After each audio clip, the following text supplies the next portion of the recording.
The Dirt with me, Mike Howell, an economics podcast where I present the down and dirty agronomic science to help grow crops and bottom lines. Inspired by economics.com, farming's go-to informational resource, I'm here to break down the latest crop nutrition research, news, and issues, helping farmers make better business decisions through actionable insights. Let's dig in.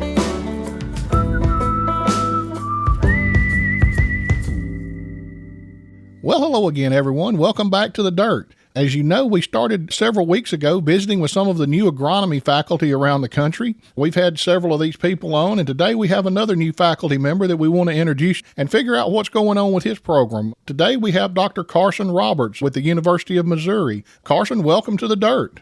Thanks for having me. Carson, if you would, introduce yourselves to our listeners and tell them a little bit about how you got into the role you're in now. Well, it's a really long story. I'll try to make it short and sweet. I originally grew up in Idaho, and when I was in high school, I took this class, and it was split between spring and fall, with the first part being a zoology course and then the second part being a botany class. I loathed that zoology course. It was just disgusting, dissecting pigs and whatnot. The second part was this botany thing. There was a sagebrush steppe near our high school, and we'd go out and identify plants up on that.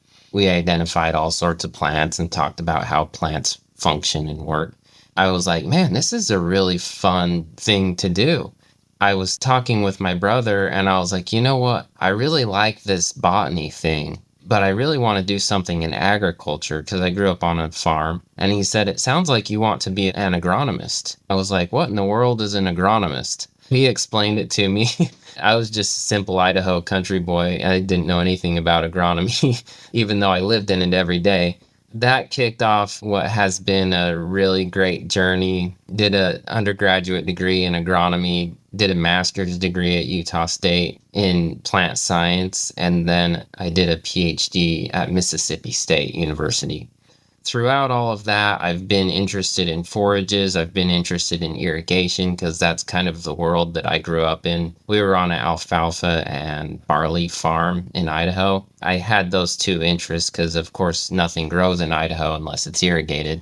After finishing my PhD at Mississippi State, I started looking around, and I found this position that I'm now in at the University of Missouri, and it really checks a lot of boxes that I'm excited about. So I went ahead and applied, and it all worked out, and I got the job. Now I am the University of Missouri's assistant professor in forage agronomy. I have statewide responsibility. It's been a wild ride. This is a new position with the University of Missouri. In the Department of Plant Sciences here, I am the only forage agronomist in the state, which is quite a heavy load because there's a lot of forages in the state of Missouri. I think right now we're number 3 as far as head of cattle in the state, behind Texas and Oklahoma. So we have the 3rd most cattle of any state. There's a lot of forages. We have about 11 million acres of forage crops grown in the state between pasture and hay ground.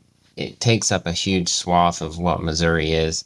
A little bit more about my position. It has the words regenerative agriculture in the description, and in the grazing and forage world, that means a little different thing than in the row crop world, where we're focusing more on some of the grazing management practices. But I also like to dabble in cover crops as well in this position. So that's where I'm at.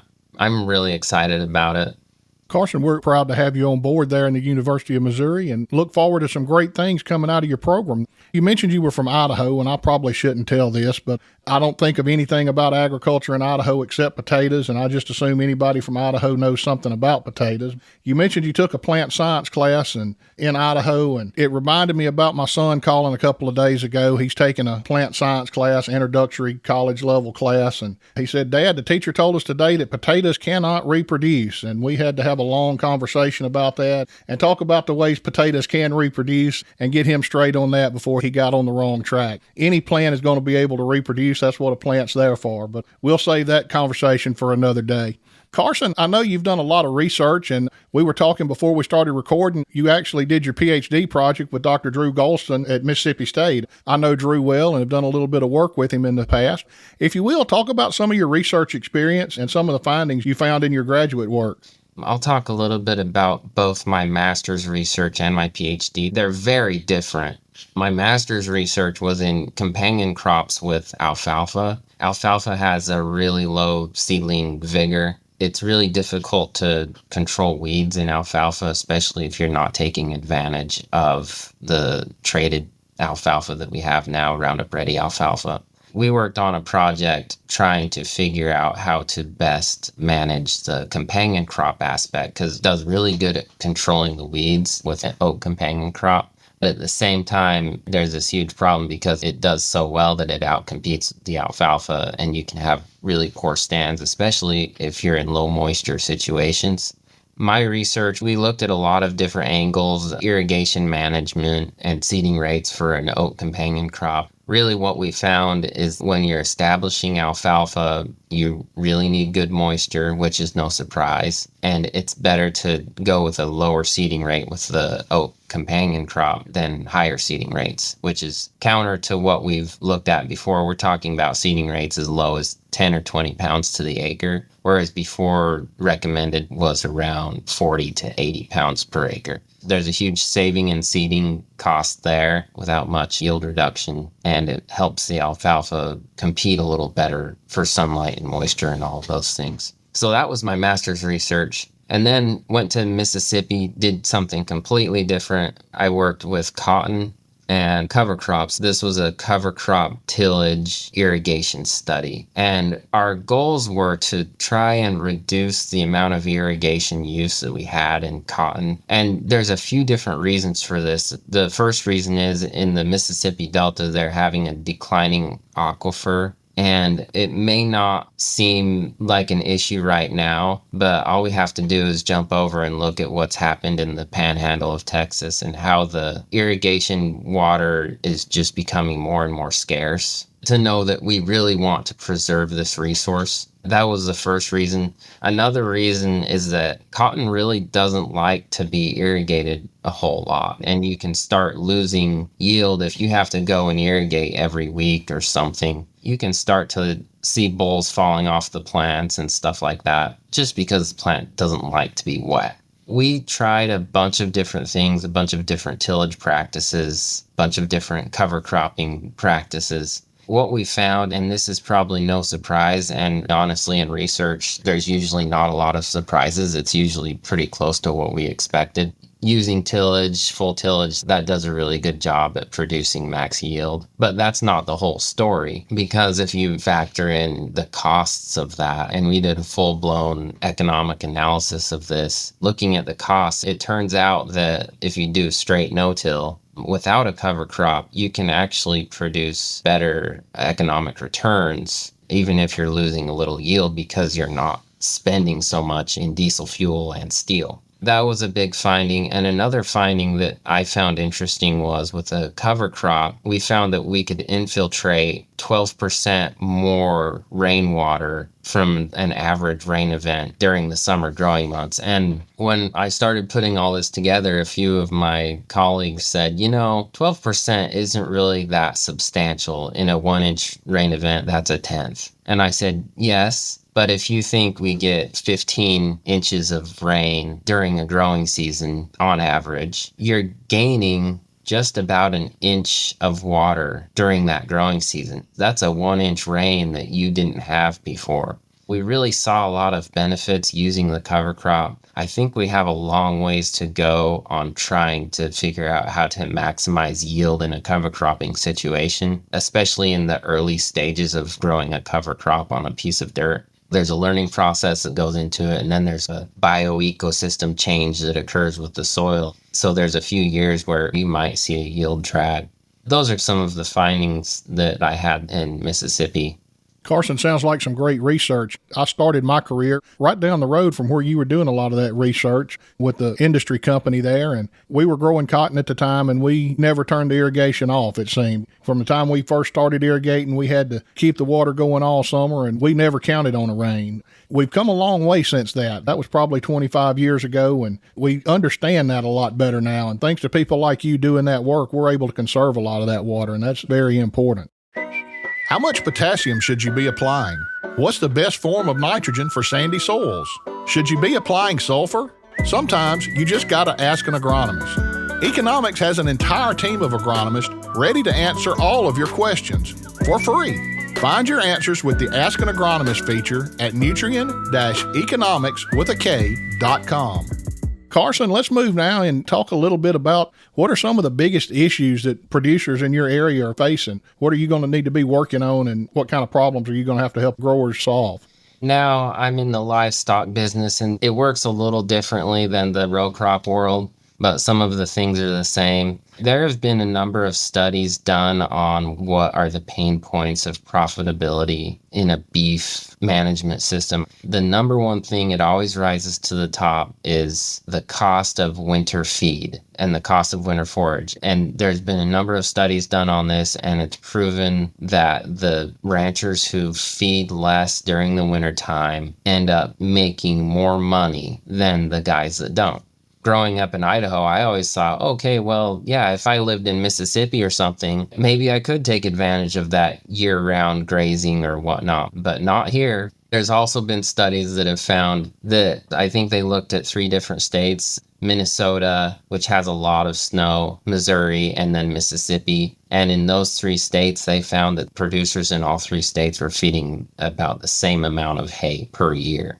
One of my objectives is to reduce the cost of that winter feed, both by producing better quality hay, but also by extending the grazing season. Those are a couple of our challenges. Another one, and this goes along the lines with some of the research that I did at Mississippi State, trying to improve our water holding capacity and our infiltration rates in pasture. Pastures can get fairly compacted. I really want to try and work on ways to manage compaction and to manage infiltration so that we can get better water into the soil, because that correlates directly with the amount of grass that we can produce. And if we can produce more grass, we can make more money.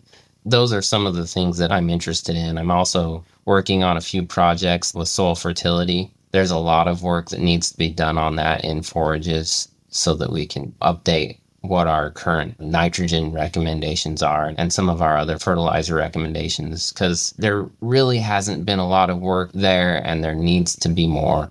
Carson, you're going all around a point that I've tried to make from way back in my extension career. I'm in South Mississippi, and we grow a lot of ryegrass, and that's just a common practice. But you go around and talk to these cattlemen, and a lot of them have the mindset that they're cattle producers. And I tried to get them to change their way of thinking, try to get them to think that they're a grass producer and they're marketing their product through the livestock. And if you can ever get them thinking that way so that they're paying attention to growing that grass, I think they can be a lot more profitable. Just a different way of looking at it and doing the same thing.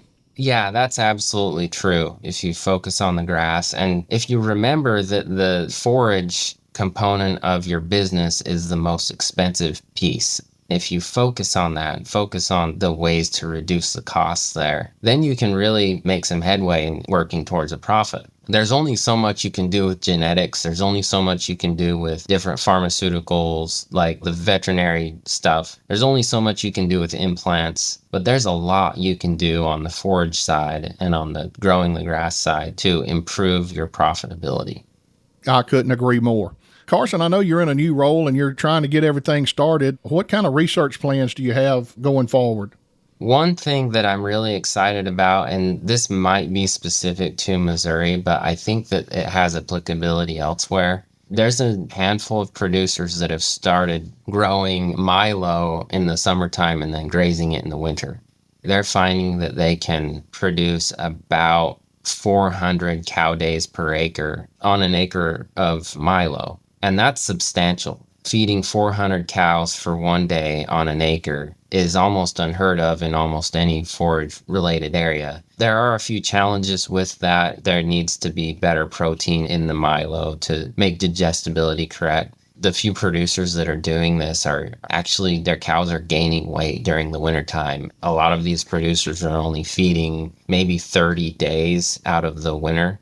There's a lot of work that I would like to do and try and figure out the best management approach to this so that we can get that protein level up, so that we can manage grazing through the winter on milo. There's a lot of work on that front to be done. That's one project that I'm really excited about. One other thing is native forages, like native grasses.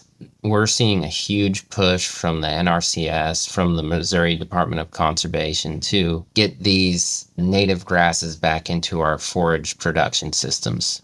The big problem with that is that native grasses are expensive to establish and they take a long time. So you're looking at a 2-year establishment window before you're able to go in and capitalize on that resource.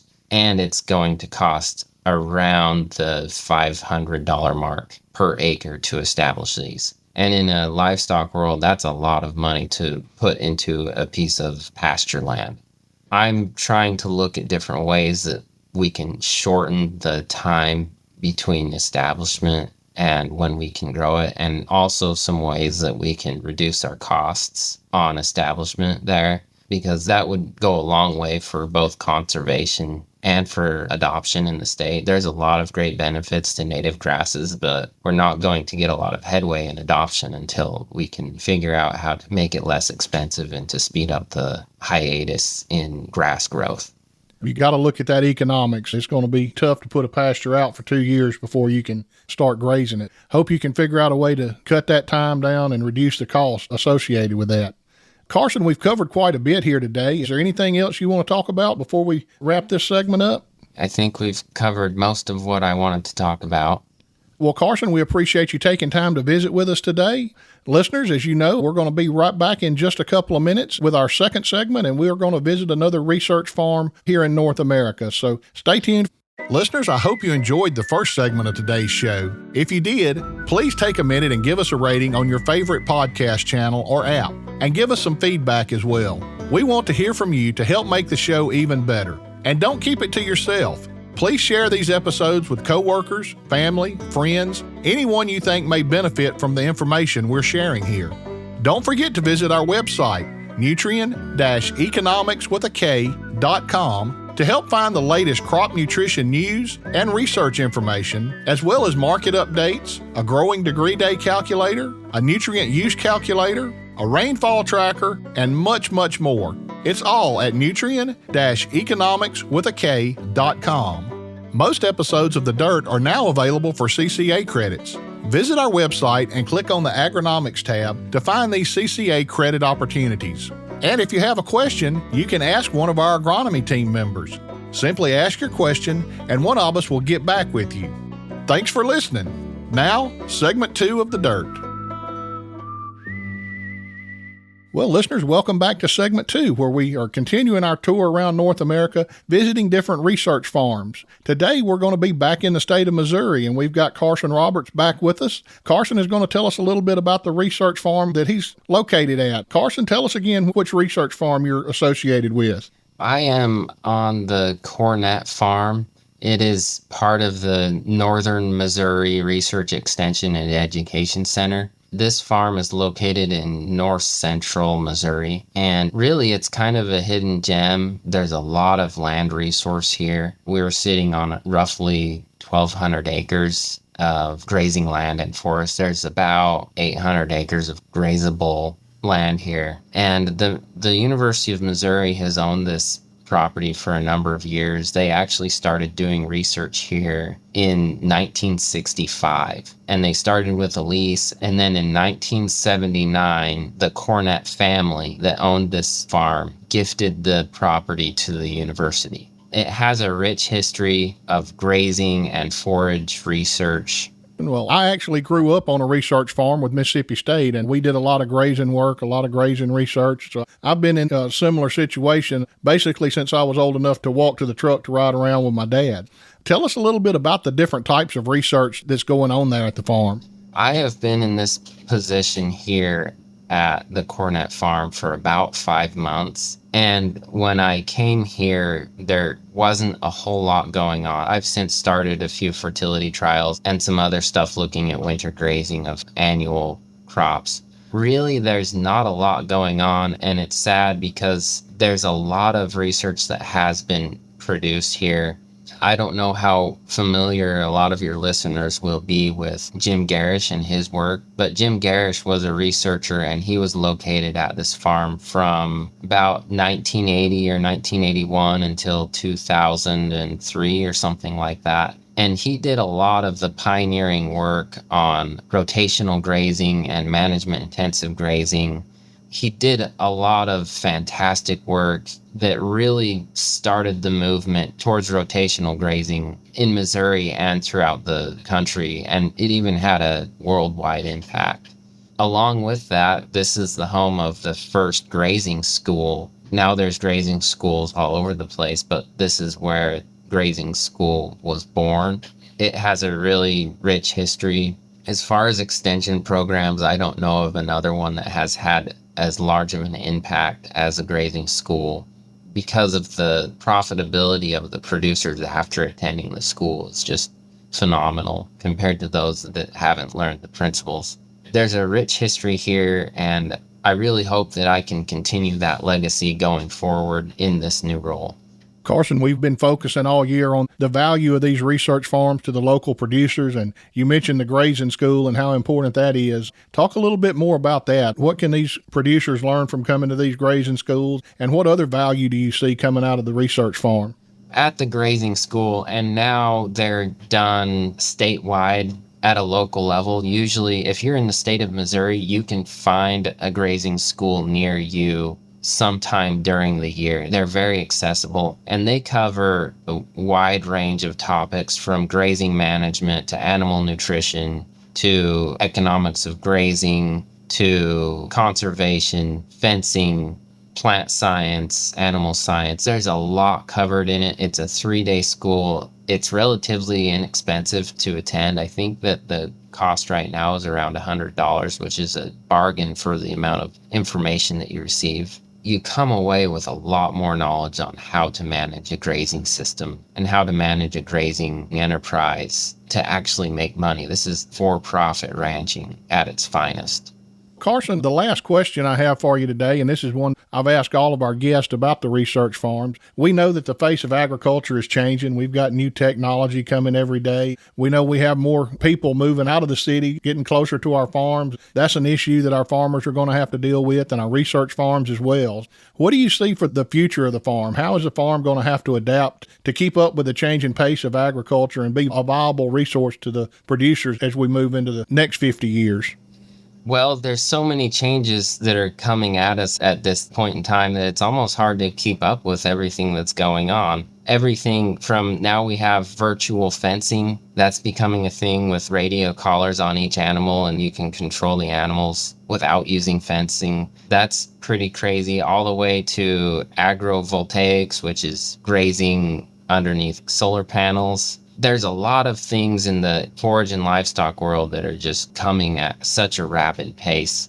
And then as far as forages go, we can also look at grazing cover crops. And with the increasing adoption of cover cropping practices, there's a lot of producers that are looking at ways to utilize that forage resource.